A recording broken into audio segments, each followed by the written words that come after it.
प्यारे विद्यार्थियों नमस्कार। स्वागत है आप सभी का आपके अपने यूट्यूब चैनल पर। तो आज की क्लास में हम बात करने वाले हैं दोस्तों रीट मॉक टेस्ट 2025 का। जी हाँ दोस्तों, कलाम का ईवीएस का जो 30 प्रश्नों का पेपर है दोस्तों, रीट लेवल 1 के लिए जो आपका 27 फरवरी को पेपर होने वाला है, उन 30 पर्यावरण अध्ययन के प्रश्नों पर हम चर्चा करने वाले हैं। बिल्कुल दोस्तों, एज इट इज आपके सिलेबस के अकॉर्डिंग ये पेपर बनाया गया है, जहां पर रीट के लिए जो भी लेवल 1 के छात्र हैं उनके लिए 30 प्रश्न पर्यावरण अध्ययन के शिक्षण वीडियो सहित दोस्तों ये मॉक टेस्ट बनाया गया है। तो मॉक टेस्ट आपके लिए इंपॉर्टेंट होने वाला है। मॉक टेस्ट के अंत में दोस्तों स्कोर बताकर अपना दोस्तों तैयारी का दोस्तों आपको आकलन करना है कि कितनी आपकी तैयारी है। तो बिना किसी देर के दोस्तों मॉक टेस्ट को शुरू करते हैं। पर्यावरण अध्ययन का लेवल 1 के लिए ये मॉक टेस्ट रहने वाला है। तो चलिए दोस्तों क्लास को शुरू करते हैं। पहला प्रश्न देखिए पूछा गया है, निम्न में से सूर्य के सबसे नजदीक स्थित ग्रह कौन सा है? शुक्र ग्रह, बुध ग्रह, मंगल ग्रह या फिर बृहस्पति। बिल्कुल दोस्तों, प्रीवियस ईयर के पेपर्स को एनालिसिस करते हुए आपके सिलेबस के अकॉर्डिंग ये ईवीएस का, ठीक है ना, ईवीएस का दोस्तों रीट लेवल 1 के लिए ये पेपर बनाया गया है।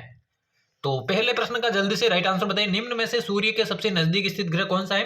तो आप सभी को मालूम है तो सूर्य के सबसे नजदीक स्थित जो ग्रह है वो आपके बुध ग्रह कहलाता है। बुध ग्रह दोस्तों सूर्य के सबसे नजदीक स्थित होने के बावजूद भी सबसे गर्म ग्रह नहीं है, क्योंकि यहाँ पर वायुमंडल उपस्थित नहीं है। लेकिन शुक्र ग्रह आपके अगर पूछे सबसे चमकीला ग्रह, भोर का तारा, सांझ का तारा और पृथ्वी की जुड़वा बहन, और सबसे गर्म ग्रह वो आपके शुक्र ग्रह को माना जाता है, जबकि सूर्य के सबसे नजदीक स्थित ग्रह आपके बुध को माना जाता है। दूसरा ऑप्शन इसका राइट आंसर हो जाएगा। तो चलिए बढ़ते हैं अगले प्रश्न की ओर। अगला आपने पहले प्रश्न को सही से देख लिया है। अगला प्रश्न देखिए पूछा गया है, निम्न में से किस मादक पदार्थ के सेवन से वशीय यकृत रोग हो जाता है? अफीम, चरस, मदिरा या फिर तंबाकू। जल्दी से सभी विद्यार्थी इसका आंसर बताइए। किस मादक पदार्थ के सेवन से आपके वशीय यकृत रोग हो जाता है? जल्दी से आंसर बताइए। तो बिल्कुल दोस्तों, वशीय यकृत रोग की यहाँ पर बात हो रही है मदिरा के सेवन से। बिल्कुल दोस्तों, मदिरा के सेवन से आपके वशीय यकृत रोग हो जाता है, यानी कि तीसरा ऑप्शन जिसने भी सही किया उन सभी का करेक्ट आंसर हो जाएगा। साथ साथ में कमेंट में आपको आंसर बताते रहना है प्रश्नों के सहित कि आपका आंसर क्या है। चलिए अगला प्रश्न देखिए। अगला प्रश्न देखिए पूछा गया, महावीर स्वामी की जयंती कब मनाई जाती है? बिल्कुल आपके सिलेबस के अकॉर्डिंग दोस्तों राजस्थान के त्योहार और मेले भी दिए गए, जहां से एक या दो प्रश्न जरूर पूछे जाते हैं। तो महावीर स्वामी की जयंती कब मनाई जाती है? वैशाख पूर्णिमा, चैत्र कृष्ण त्रयोदशी, चैत्र शुक्ल त्रयोदशी या फिर भाद्रपद शुक्ल चतुर्दशी। जल्दी से सभी विद्यार्थी आंसर बताइए, महावीर स्वामी की जयंती कब मनाई जाती है? तो इतना बता दूं, महावीर स्वामी की जो जयंती है दोस्तों वो चैत्र मास में आती है, और यहाँ पर चैत्र मास के दो ऑप्शन है, लेकिन शुक्ल पक्ष के त्रयोदशी के अंतर्गत ही आती है। तो यानी कि चैत्र शुक्ल त्रयोदशी, जिसने भी तीसरे ऑप्शन को सही किया उन सभी का यहाँ पर करेक्ट आंसर हो जाएगा। अगला प्रश्न देखिए। अगला देखिए पूछा गया, फतेह सागर झील कहां पर स्थित है? जो राजस्थान में कलात्मक जल स्रोत है ना, वहां से ये प्रश्न लिया गया है। फतेह सागर झील कहां पर स्थित है? पुष्कर, उदयपुर, अलवर या फिर अजमेर। जल्दी से सभी विद्यार्थी इसका आंसर बताइए, फतेह सागर झील कहां पर स्थित है? ईवीएस के अंदर देखिए आपके राजस्थान जीके का भी पोर्शन है, जहां से अच्छे खासे प्रश्न आपके आते हैं। तो फतेह सागर झील की बात करो, आप सभी ने राजस्थान जीके के अंतर्गत पढ़ा होगा। फतेह सागर झील आपके उदयपुर के अंदर स्थित है। दूसरा ऑप्शन इस प्रश्न का बिल्कुल करेक्ट आंसर हो जाएगा। चलिए अगला प्रश्न देखिए। बहुत ही बढ़िया लेवल का ये प्रश्न तो एग्जाम की दृष्टि से ये पेपर बनाया गया है। तो अगला प्रश्न है, कड़वे स्वाद के अनुभव हेतु स्वाद कलिकाएं जीभ के कौन से भाग में होती है? पश्च भाग में, अग्र भाग में, जीभ की नोक में या फिर पार्श्व भाग में? जल्दी से सभी इसका आंसर बताइए। कड़वे स्वाद का अनुभव हेतु स्वाद कलिकाएं, देखिए मैं बात करूं दोस्तों जीभ की, ये आपकी जीभ है। सबसे आगे अगर आपसे पूछे तो वो होता है मीठा, सबसे आगे अगर आपसे पूछे तो वो होता है मीठा, और सबसे लास्ट में पूछे तो वो होता है कड़वा, जो कि आपके प्रश्न में पूछा गया है, ठीक है ना। और साइड में देखिए आपके खट्टे स्वाद के लिए, और फिर उसके बाद में आपके कौन से नमकीन, पहले नमकीन आएगा फिर खट्टा, ठीक है ना।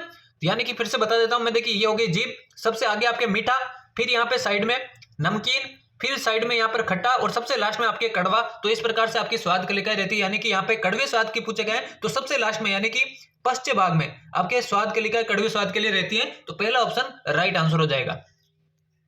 अगला प्रश्न देखिए पूछा गया, मानव भोजन में प्रोटीन का प्रमुख स्रोत कौन सा है? सब्जियां, दालें, शर्करा या फिर अनाज? जल्दी से सभी इसका आंसर बताइए। प्रोटीन का प्रमुख स्रोत इनमें से कौन सा है, यही आप सभी से पूछा गया है।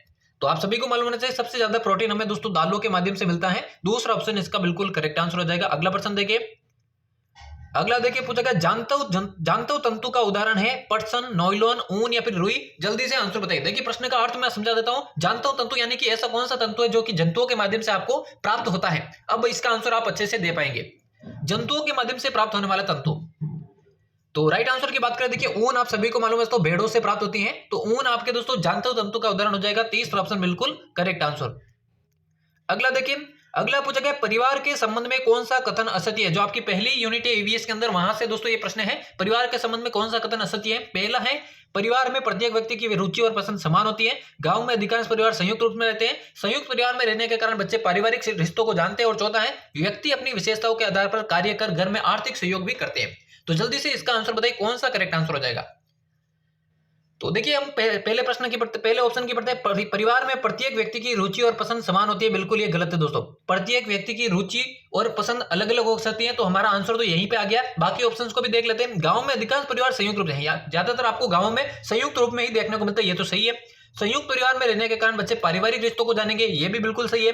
चौथा है व्यक्ति अपनी विशेषताओं के आधार पर कार्य कर घर में आर्थिक सहयोग भी कर सकते हैं। बिल्कुल अलग अलग विशेषताओं के आधार पर प्रत्येक सदस्य कार्य करके आर्थिक सहयोग करते ही है, तो ये भी सही है। यानी कि आपका सही आंसर हो जाएगा पहला, क्योंकि परिवार में प्रत्येक व्यक्ति की जो रुचि और पसंद है वो अलग अलग होती है, ना कि समान होती है। तो पहले ही ऑप्शन इसका राइट आंसर हो जाएगा।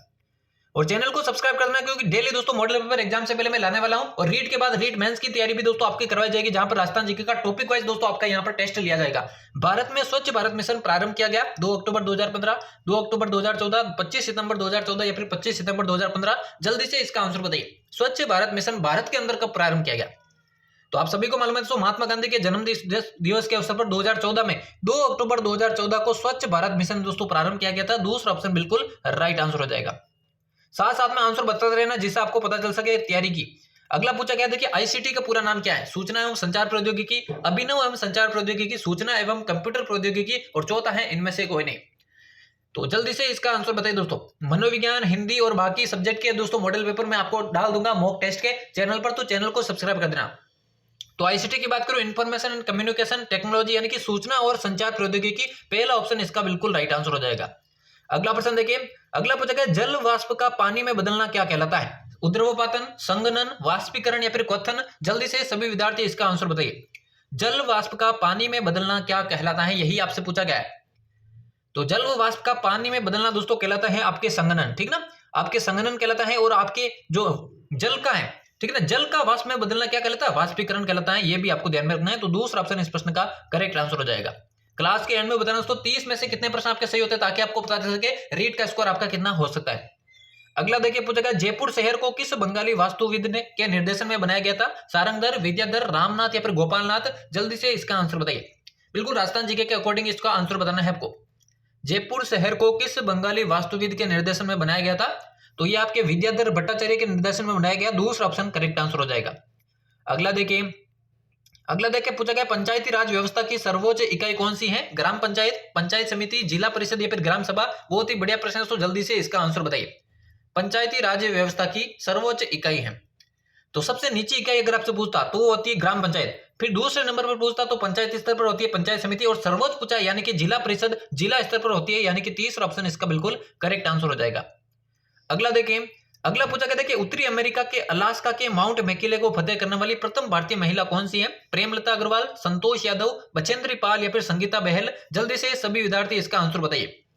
सभी को इसका आंसर बताना। तो उत्तरी अमेरिका के अलास्का के माउंट मैकिले को फतह करने वाली प्रथम भारतीय महिला कौन सी है, यही आपसे पूछा गया। तो जल्दी से सभी विद्यार्थी इसका आंसर बताइए, कौन सा ऑप्शन करेक्ट आंसर हो जाएगा। तो उत्तरी अमेरिका के अलास्का के माउंट मैकिले को फतह करने वाली जो प्रथम भारतीय महिला है वो आपके प्रेमलता अग्रवाल है। पहला ऑप्शन इस प्रश्न का बिल्कुल राइट आंसर हो जाएगा। अगला देखिए पूछा गया, डेंगू और मलेरिया रोग क्रमशः फैलाते हैं। कौन फैलाते हैं डेंगू और मलेरिया रोग। तो मादा एनाफिलीज और नर एनाफिलीज और एडीज और नर एनाफिलीज, और चौथा ऑप्शन है एडीज और मादा एनाफिलीज। जल्दी से सभी इसका आंसर बताइए। डेंगू और मलेरिया रोग क्रमशः कौन फैलाते हैं। तो डेंगू की बात करो दोस्तों ये आपके एडीज मच्छर फैलाता है, और मलेरिया की बात करो मादा एनाफिलीज मच्छर फैलाता है, यानी कि चौथा ऑप्शन जिसने भी सही किया उन सभी का करेक्ट आंसर हो जाएगा। बिल्कुल दोस्तों, क्वेश्चन को पॉज करके आप अपना आंसर दे सकते हैं, क्योंकि ज्यादा टाइम यहाँ पर हम लेने वाले नहीं है। 30 प्रश्न हमें देखने हैं। अगला देखिए पूछा गया, अत्यधिक वर्षा व उच्च तापमान वाले क्षेत्रों में किस प्रकार के वन पाए जाते हैं। अल्पाइन, आर्द्र पतझड़ी, उष्ण कटिबंधीय सदाबहार या फिर उपोष्ण कटिबंधीय शुष्क पतझड़। जल्दी से सभी विद्यार्थी इसका आंसर बताइए। अत्यधिक वर्षा व उच्च तापमान वाले क्षेत्रों में किस प्रकार के वन पाए जाते हैं। तो यहाँ पर आपके उष्ण कटिबंधीय सदाबहार वन पाए जाते हैं। तीसरा ऑप्शन राइट आंसर हो जाएगा। अगला देखिए पूछा गया, पर्यावरण अध्ययन मनुष्य तथा उसके संपूर्ण वातावरण के मध्य होने वाली अंतःक्रियाओं का अध्ययन है। यह कथन किसका है। एक कोटेशन दिया गया है आपके सामने कि पर्यावरण जो अध्ययन है वो मनुष्य तथा उसके संपूर्ण वातावरण के मध्य होने वाली अंत्य क्रियाओं का अध्ययन है। तो ये कथन किसका? एनसीईआरटी का, जेम्स हेमिंग का, डॉक्टर दवे का, या फिर एनसीएफ 2005 का? आंसर बताइए जल्दी से, सभी को आंसर बताना दोस्तों। तो ये कथन देखिए आपके डॉक्टर दवे का है। तो तीसरा ऑप्शन इस प्रश्न का बिल्कुल करेक्ट आंसर हो जाएगा। अगला देखिए पूछा गया है, लोक देवता, लोक देवी और संत आदि के नाम से संरक्षित भूमि को क्या कहा जाता है? गोचर, ओरण, चारागाह या फिर उपयुक्त सभी? करेक्ट आंसर सभी को बताना इसका। लोक देवता, लोक देवी और संत के नाम से जो संरक्षित भूमि होती है उसे क्या कहा जाता है? तो उसे ओरण कहा जाता है। दूसरा ऑप्शन करेक्ट आंसर हो जाएगा। अगला प्रश्न देखिए पूछा गया, राजस्थान में रत्न और आभूषण उद्योग का प्रमुख केंद्र है भिवाड़ी, जयपुर, प्रतापगढ़ या फिर कोटा? करेक्ट आंसर बताइए जल्दी से। राजस्थान में रत्न और आभूषण उद्योग का प्रमुख केंद्र है। तो सभी विद्यार्थियों को इसका आंसर बताना है, रत्न और आभूषण उद्योग का प्रमुख केंद्र। तो राजस्थान में रत्न और आभूषण उद्योग का जो प्रमुख केंद्र है वो आपके जयपुर हो जाएगा। दूसरा ऑप्शन इसका करेक्ट आंसर। अगला प्रश्न देखिए पूछा गया, मेवाड़ में हरियाली अमावस्या के अवसर पर बनाए जाने वाला विशेष पकवान कौन सा है? मालपुआ, पंचदारी लड्डू, बालूशाही या फिर लापसी? जल्दी से सभी इसका आंसर बताइए। मेवाड़ में हरियाली अमावस्या के अवसर पर बनाया जाने वाला विशेष पकवान इनमें से कौन सा है? यही आप सभी से पूछा गया है। तो इसका करेक्ट आंसर की बात करूं दोस्तों, मेवाड़ में हरियाली अमावस्या के अवसर पर बनाया जाने वाला विशेष पकवान तो वो हो जाएगा दोस्तों आपके मालपुआ। ठीक है ना, पहला ऑप्शन इस प्रश्न का बिल्कुल राइट आंसर हो जाएगा। अगला देखिए पूछा गया, सोने और चांदी के आभूषणों की गुणवत्ता हेतु निर्धारित मानक चिन्ह कौन सा है? ISI mark, Agmark, hallmark या फिर एफपीओ मार्क? जल्दी से सभी विद्यार्थी इसका आंसर बताइए। सोने चांदी के आभूषणों की गुणवत्ता हेतु निर्धारित मानक चिन्ह इनमें से कौन सा है? तो करेक्ट आंसर की बात करूं, दूसरा ऑप्शन एग मार्क इसका बिल्कुल करेक्ट आंसर होने वाला है। अगला प्रश्न देखिए पूछा गया, त्रिनेत्र गणेश जी मंदिर किस दुर्ग में स्थित है? चित्तौड़गढ़, मेहरानगढ़, रणथंभौर या फिर कुंभलगढ़? करेक्ट आंसर इसका क्या हो जाएगा? बिल्कुल दोस्तों 30 प्रश्न होने वाले हैं ईवीएस के लेवल 1 के लिए। 30 में से कितना आपका स्कोर रहता है ये कमेंट बॉक्स में लास्ट में आपको बताना है, जिससे आपको पता चल सके कितना आपका स्कोर हो रहा है। और बाकी सब्जेक्ट के भी दोस्तों आपके मॉडल पेपर या मॉक टेस्ट आपको चैनल पर अपलोड कर दिए जाएंगे, तो चैनल को जरूर से सब्सक्राइब कर देना। तो त्रिनेत्र गणेश जी मंदिर आपके रणथंभौर में स्थित है। तीसरा ऑप्शन राइट आंसर हो जाएगा। अगला प्रश्न देखिए पूछेगा, निम्नलिखित यातायात संकेत का क्या अर्थ है? एक प्रश्न आपके दोस्तों यातायात संकेतों से भी आएगा।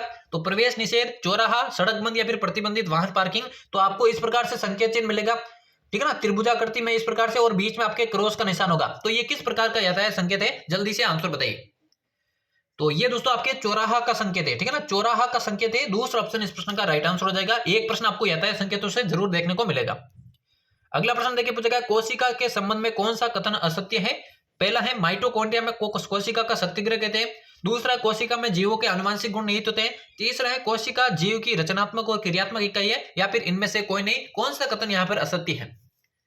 तो कोशिका के संबंध में असत्य कथन आपको बताना है। तो यहाँ पे देखिए पहला भी सत्य है, दूसरा भी सत्य है, तीसरा भी सत्य है, यानी कि एक भी असत्य नहीं है इनमें से, यानी कि चौथा ऑप्शन इस प्रश्न का यहाँ पर करेक्ट आंसर हो जाएगा। अगला प्रश्न देखिए, अगला पूछेगा, अक्टूबर 1975 में बेलग्रेड में एक अंतरराष्ट्रीय सम्मेलन हुआ जिसमें पर्यावरण शिक्षण के उद्देश्य निर्धारित किए गए। निम्नलिखित में से ये उद्देश्य कौन कौन से हैं? ज्ञान, कुशलता एवं संभाव्यता, जागरूकता और ज्ञान, ज्ञान, अभिवृत्ति, कौशल और कुशलता, ज्ञान, जागरूकता, कुशलता, अभिवृत्ति और विश्लेषण। जल्दी से सभी इसका आंसर बताइए। सभी को इसका आंसर बताना है, कौन सा ऑप्शन राइट आंसर हो जाएगा। पर्यावरण शिक्षण के उद्देश्य निर्धारित किए गए। तो इस प्रश्न में देखिए दोस्तों थोड़ा सा कंफ्यूजन है, यहाँ पर एक से ज्यादा ऑप्शन यहाँ पर सही होने वाले हैं। यहाँ पे पहला भी सही है, माफ कीजिएगा, दूसरा भी सही है और चौथा भी सही है, यानी कि इस प्रश्न में आपको मिलता है बोनस, ठीक है। इस प्रश्न में आपको बोनस मिलता है, यानी कि सभी अपने स्कोर में दोस्तों एक एक प्रश्न या एक एक नंबर ऐड कर लीजिएगा। तो चलिए बढ़ते हैं अगले प्रश्न की ओर। अगला देखिए पूछा गया, उत्तम परीक्षण की तकनीकी कसौटी है बोधगम्यता, मितव्ययता, व्यापकता या फिर प्रशासन में सरल? जल्दी से सभी इसका आंसर बताइए। शिक्षण विधियों के प्रश्न अब शुरू होते हैं आपके। उत्तम परीक्षण की तकनीकी कसौटी है, तो उत्तम परीक्षण की जो तकनीकी कसौटी है वो आपके व्यापकता है। तीसरा ऑप्शन राइट आंसर हो जाएगा। अगला प्रश्न देखिए, अगला देखिए पूछा गया, पर्यावरण विषय के अंतर्गत कौन कौन से क्रियाकलाप कराए जाते हैं? शैक्षिक क्रियाकलाप, शैक्षिक और सहशैक्षिक क्रियाकलाप। तीसरा ऑप्शन है शैक्षिक, सहशैक्षिक और पाठ्येतर क्रियाकलाप, और चौथा है इनमें से कोई नहीं। तो पर्यावरण विषय के अंतर्गत कौन कौन से क्रियाकलाप कराए जाते हैं? तो यहाँ पर देखिए शैक्षिक भी कराए जाते हैं, सहशैक्षिक भी कराए जाते हैं और पाठ्येतर क्रियाकलाप भी कराए जाते हैं। तीसरा ऑप्शन बिल्कुल करेक्ट आंसर हो जाएगा। अगला देखिए पूछेगा, निम्नलिखित में से किस शिक्षा शास्त्री ने प्रोजेक्ट विधि का वर्गीकरण दिया? जॉन ड्यूई, स्टीवेंसन, थॉर्नडाइक या फिर किलपैट्रिक? करेक्ट आंसर बताना आप सभी को। कौन से शिक्षा शास्त्री ने प्रोजेक्ट विधि का वर्गीकरण दिया था? तो ये दिया था दोस्तों आपके किलपैट्रिक ने। चौथा ऑप्शन बिल्कुल इसका राइट आंसर हो जाएगा। अगला प्रश्न देखिए, अगला देखिए पूछेगा, निम्न में से खेल विधि का प्रकार नहीं है। खेल विधि का प्रकार इनमें से कौन सा नहीं है? किंडरगार्टन विधि, डाल्टन विधि, प्ले वे विधि, रोल प्लेइंग विधि। जल्दी से सभी इसका आंसर बताइए, सभी को इसका आंसर बताना कौन सा ऑप्शन बिल्कुल करेक्ट आंसर हो जाएगा। खेल विधि का प्रकार, तो किंडरगार्टन खेल विधि है, डाल्टन विधि है, प्ले वे विधि है, लेकिन रोल प्लेइंग विधि यानी कि जिसे हिंदी में कहते हैं भूमिका निर्वहन विधि, इसमें दोस्तों विचारों को बाहर प्रकट करने के लिए दोस्तों आपके जो है विधि इस्तेमाल की जाती है, जो कि बड़े लेवल की है। खेल विधि का प्रकार नहीं है। चौथा ऑप्शन इसका राइट आंसर हो जाएगा। और देखिए 30 जो प्रश्न आपके ईवीएस के लेवल 1 में पूछे जाने वाले हैं, उसका ये अंतिम प्रश्न है। यहां पर आपसे पूछा गया है, किस अधिगम सिद्धांत के अनुसार शिक्षक अपने विषय को भलीभांति स्पष्ट करने के लिए दूसरे विषय के ज्ञान का प्रासंगिक रूप से उपयोग करता है ताकि बच्चों को विषय वस्तु पूर्णतः से ग्राह्य हो सके। ये कौन से सिद्धांत के अंतर्गत आता है? समवाय का सिद्धांत, आवर्ती का सिद्धांत, उपयोगिता का सिद्धांत, चयन का सिद्धांत। क्वेश्चन को अच्छे से पहुंच करके इसका आंसर आप दे सकते हैं। तो यहां पे पूछा गया, देखिए दूसरे विषय के ज्ञान का भी उपयोग करता है, यानी कि समवाय की बात करें, यानी कि सम्मिलित रूप से इस्तेमाल करने की बात करें, यानी कि समवाय का सिद्धांत। पहला ऑप्शन इसका राइट आंसर हो जाएगा। तो यहां पर दोस्तों हमारे रीट 2025 का जो 27 फरवरी को लेवल 1 का पेपर होने वाला है, उसके लिए दोस्तों पर्यावरण अध्ययन के यानी कि ईवीएस के 30 से मोस्ट इंपोर्टेंट प्रश्नों का मॉक टेस्ट यहां पे समाप्त होता है। 30 में से कितना आपका स्कोर हुआ ये आपको कमेंट बॉक्स में बताना है। बाकी सब्जेक्ट के भी इसी तरह के मॉक टेस्ट आपको चैनल पर प्रोवाइड करवा दिए जाएंगे, इसलिए चैनल को जरूर से सब्सक्राइब कर देना। क्लास आपको कैसी लगी, आगे की क्लास आपको किस पर चाहिए, तो इस पर कमेंट जरूर कर दिएगा। तो मिलते हैं किसी और अगले मॉक टेस्ट के साथ। तो लेते हैं आप सभी से अलविदा, धन्यवाद।